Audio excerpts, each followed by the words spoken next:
Hey guys, thought I'd do a quick stream today.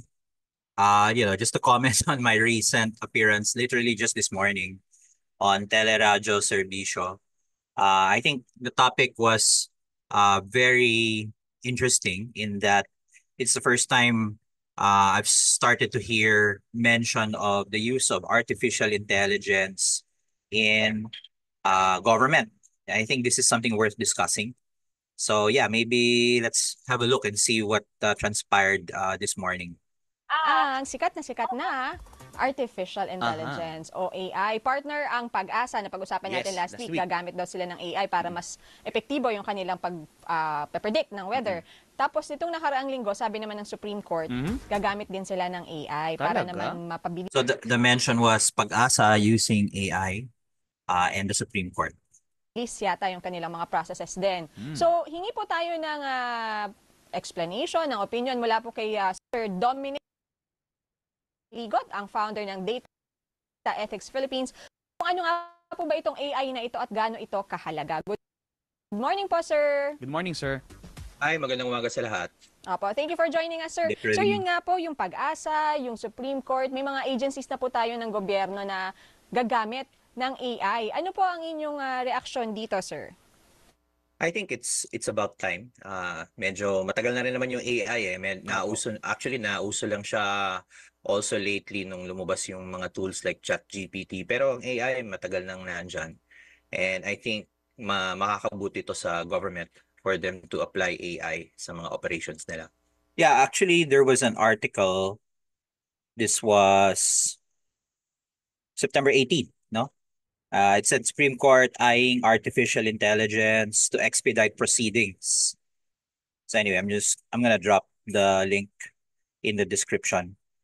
It says here, speaking at the Senate subcommittee, Senator Grace Poe asked how AI can help expedite the process in the Supreme Court apart from research. Now, actually, that's a very interesting point kasi before generative AI, the the main use of AI was really for analysis.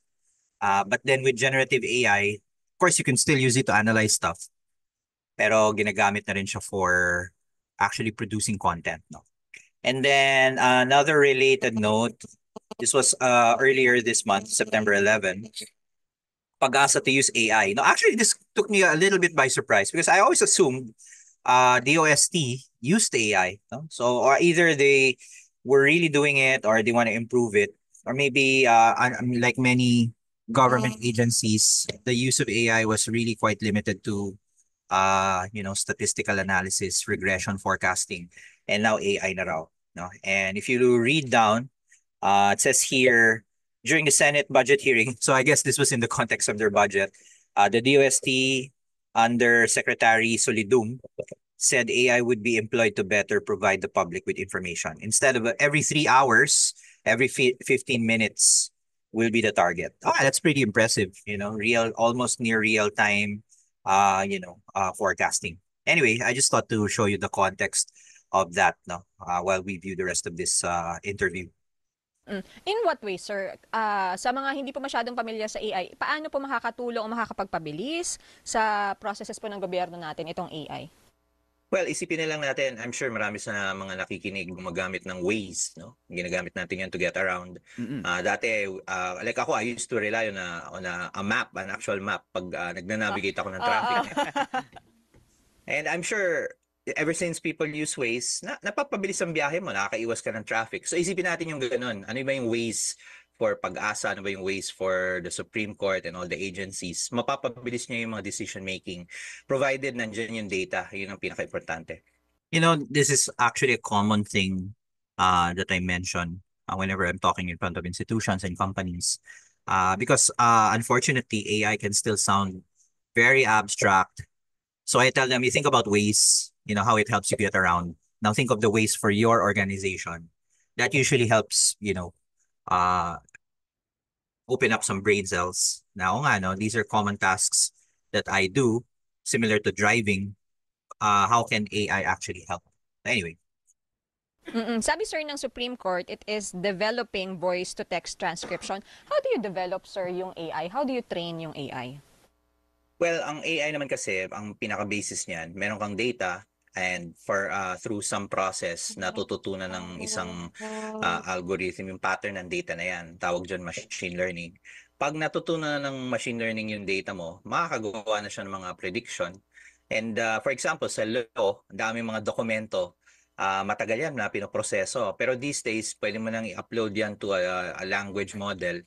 Naiintindihan na niya yung binabasa niya, and you can ask it to summarize documents, even suggest mga decisions. I think diyan na papunta yung technology na yan. I interviewed a company called Anycase AI.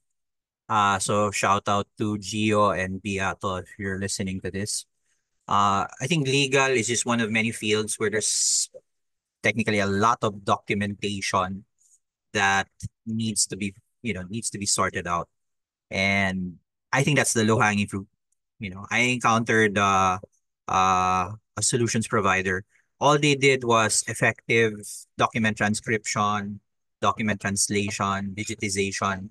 It doesn't sound as fancy as your usual predictive analytics, but it's a practical productivity savings. And then if you're able to digitize all of these documents using a large language model, you can retrieve them, no, and enrich conversations with a chatbot using all of that document. So the digitization part, naturally leads to the knowledge generation part.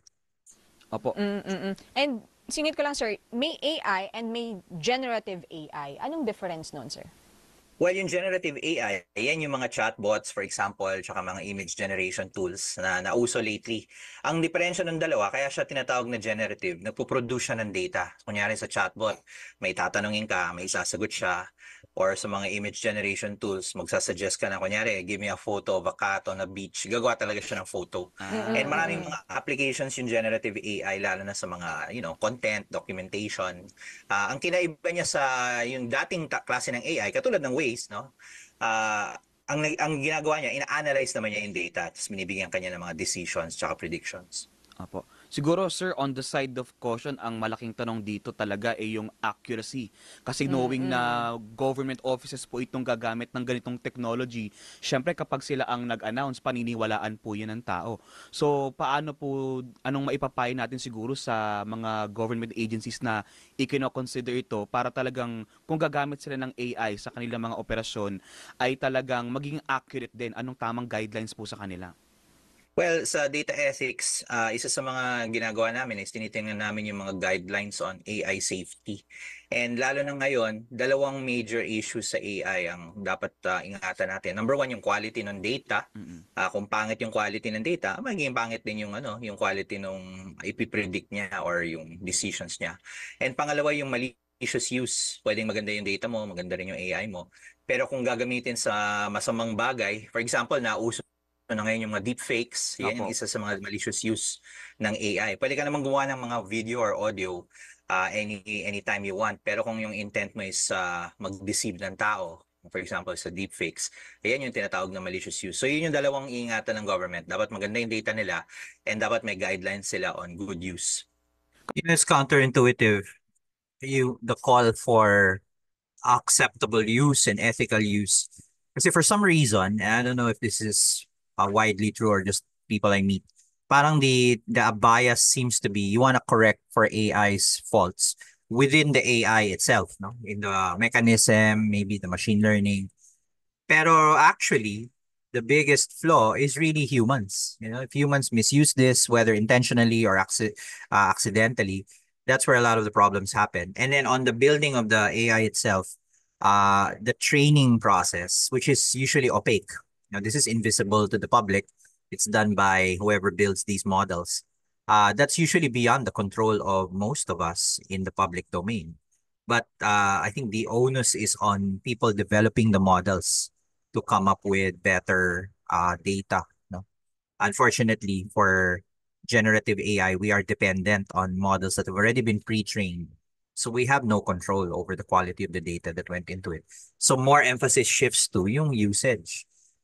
Knowing that the data, for example, could be bad or biased, if you want to continue using these tools, what kind of processes, procedures, and policies do you need to put in place to kind of offset that? And people usually kind of forget that, no? They want to blame the technology for its own sake. Kapag ganyan ba, sir, ano yun, parang may ini-install ba yun na software sa sistema o parang may pino-purchase na mga bagong technology? Paano ba yung nagiging process niyan kapag gumagamit ka ng AI? Specifically kung gagamit ka na sa government or policy? Well, yan ang kagandahan din ng AI ngayon. You don't need to install too many things, no? For example, yung mga generative AI, literally, log in ka lang sa internet, pwede mo nang gamitin. And yan din yung risk since napakadaling gamitin, madali ring i-misuse. Ang pinaka-importante talaga dito yung acceptable use tsaka ethical use, which is basically policies. Like for example, I think it was just this week, naglabas na yung COMELEC ng regulations Opo. or guidelines on the use of AI during elections. Yun, COMELEC pa lang yun. Ang saklaw nun, election lang. I think every government agency should have its own guidelines kung paano nila gagamitin yung technology. The COMELEC thing came out September 17, and I think I reposted it the other day or yesterday. And obviously, there's a lot of reactions. It's probably going to be the subject of another video, but certainly we need to talk about it. I think it's better that we do have rules than no rules. But then now that we have rules, we have to think about how do we enforce it, how do we police, and if anyway, as a sneak peek to what that discussion could be, one of the biggest, I would say, glaring gaps in the rules put forward by COMELEC is simply the lack of process on detection. I think they're going to rely primarily on experts. So a lot depends on who those experts could be. Mm. Pero sir, hindi ba ito prone to hacking? Kasi 'di ba may ilalagay mo yung data mo sa system, Mm-mm. hindi ba siya parang prone to yung mga hackers natin? Well, you can be sure na in any computer system, merong mag-attempt na na mag-hack. So it's not much more difficult to hack compared to, for example, sa Google at Facebook, hinahack talaga yan. Ang pinaka-importante lang naman sa hacking yung access eh. Kaya kunyari yung mga password ng mga tao, ingatan natin, wag lang yung madaling hulaan. And wag natin gagamitin yung mga password in one system, in another system. For example, yung mga passwords na ginagamit niyo sa Facebook, wag niyong gagamitin yan sa online banking. Yung mga ganun. Kasi pag ma-hack yung isang system, makuha na yung credentials ninyo, then kahit ano pwede nang gawin. The same thing applies to AI din. Yung mga passwords sa AI dapat hindi yung madaling hulaan. It's similar phenomena in cybersecurity. Too much emphasis on the technology for its own sake. No, you have firewalls, you have network security. Everyone's worried about penetration testing, etc. But time and time again, the weakest link in every cybersecurity is the people. No, it doesn't matter how many firewalls you have and how many, log detection algorithms you deploy. If someone's password gets compromised, or someone accidentally clicks on a phishing link, or malware gets introduced into the system, it's the same thing, no? So I think the same as for AI, we need to move the emphasis, because we have no control over how the AI was developed, towards the acceptable use. In cybersecurity, as much as we want to protect the technology stack from intrusion, we need to invest in education, guidance, and basically building this second nature, no, on cyber. And I think I mentioned that in this interview as well. Oo, so kasabay ng paggamit ng AI, dapat i-beef up din yung ating online security. Well, apart from that, rin yun, I keep talking na hindi pa second nature sa tao yung cybersecurity. Kunyari, alam nating magtago sa ilalim ng table pag may lindol, di ba? Yan yung Opo. turo. Pero kunyari, na-fish bigla yung email mo or nawala yung yung access mo sa social media. Parang, number one, parang aantayin mo muna nila na 24 hours bago may mangyari. Dapat report agad yan. And as I said, dapat extra careful tayo sa mga access natin. So dapat ma-develop yung instinct on securing our data. Mm-mm. Sir, may issue rin ng ano to? Yung nangongopya ka ng sulat, plagiarism. May issue rin ng plagiarism kapag gumamit ka ng AI. Lalo na po, well, government na pinag-usapan natin, pero halimbawa, sa school setting, kung yung mga estudyante mo gumamit ng chat, GPT, tapos yun na yung ginamit nila para mag-send o magbigay sa'yo ng assignment. So, paano po natin i-address tong plagiarism issue naman? Actually, this plagiarism thing naturally needs it's kind of a clear and present threat to education. But we've had this even before AI, no? That's always been a risk. And now AI just makes it more efficient. And the funny part is now that AI has made it more efficient, everyone's looking at AI. How do we fix AI so it doesn't allow plagiarism? So this tells you that we really are behind the curve. No, educators are behind the curve in terms of the thinking. The flaw is not necessarily the technology, even though it enables it. The flaw is A, in human nature, and maybe B, the way our education works. As I'm gonna say in the interview, essays are outdated. And of course, I won't stop people from writing essays. But as a tool for education, now we will probably need to question it because if people are gaming them, and plagiarism is probably the least damaging of many. I mean, if you plagiarize a work, that's an ethical issue, but that didn't necessarily prevent you from learning it.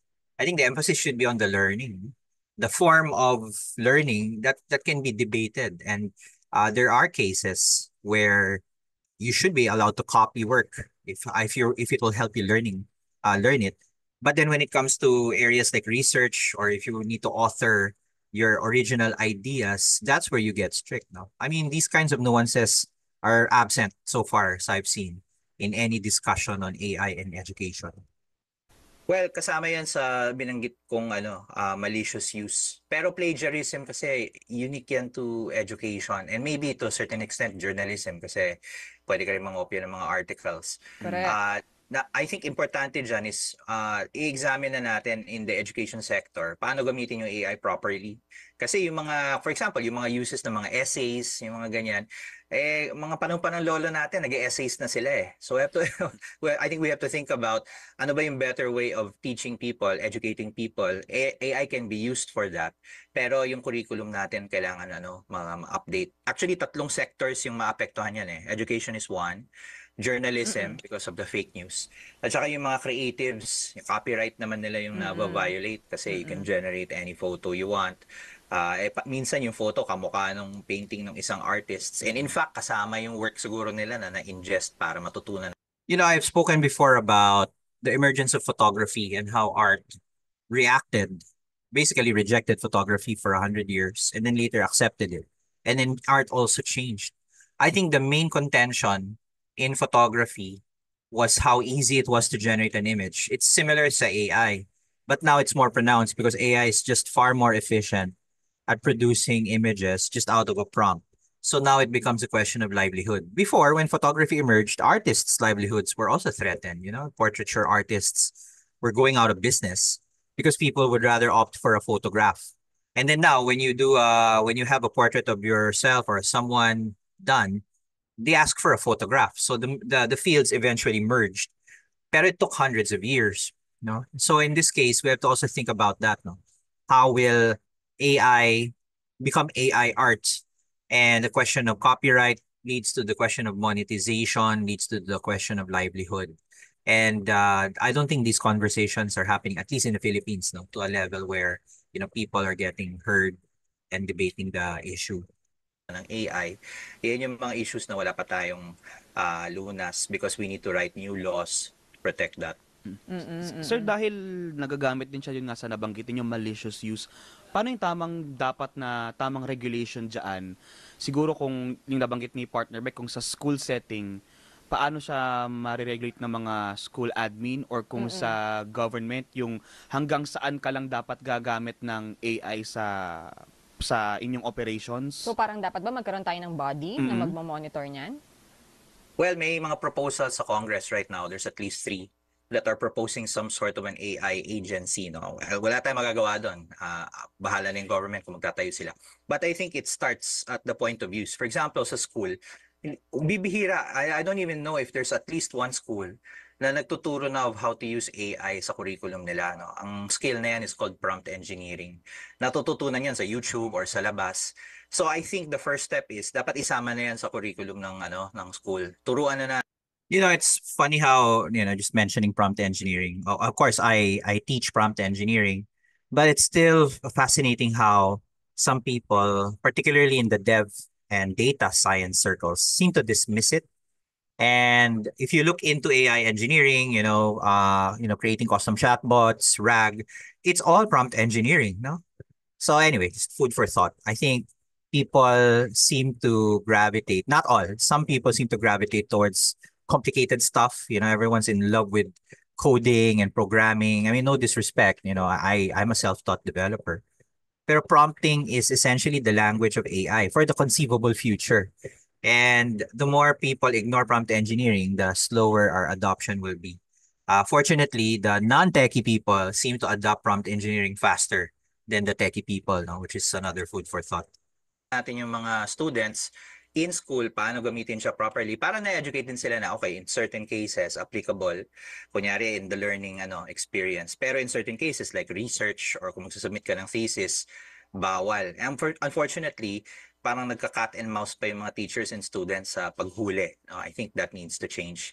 Sa journalism, I think importante yung fact-checking, ma-update. Kasi yung fact-checking ng journalism, also outdated na. In fact, it hasn't even, katulad nung naalala nyo yung Pulveron video, di ba? Hindi pa masyadong ma-decide kung totoo or hindi according to some people. Dapat establish na yung fact-checking, including AI. And finally, that's a Verifiles article pala. I'll put the link in the description. Basically, the TLDR is none of the experts or the tools could convincingly prove it to be true or false, no? Which is very damning for a fact-checking organization to admit. sa creatives, I think kailangan ma-update yung intellectual property code kasi hindi very clear sa intellectual property rules natin. Yung pag-train ba ng isang image, kasama na ba yun sa violation of copyright? Kasi publication ang tinitingnan. Sino ba yung naglabas? Kung kinopya mo, that means pinublish mo siya publicly and you claimed ownership over it. Pero wala naman nagsasabi dun sa use ng AI. So I think those are things na medyo gaps pa. Tsaka yung Privacy Act, tsaka Cybercrime Law, walang AI din na binabanggit. And kailangan din talaga, sir, ng training, lalo na ng mga government official na gagamit nitong AI. Pero sir, isa dun sa mga fear din is baka mabawasan yung empleyado. Kung meron ka ng AI, meron ka ng machine, meron kang technology na gagawa na nitong work na to, baka tanggalin na yung mga tao talaga na gumagawa nito previously?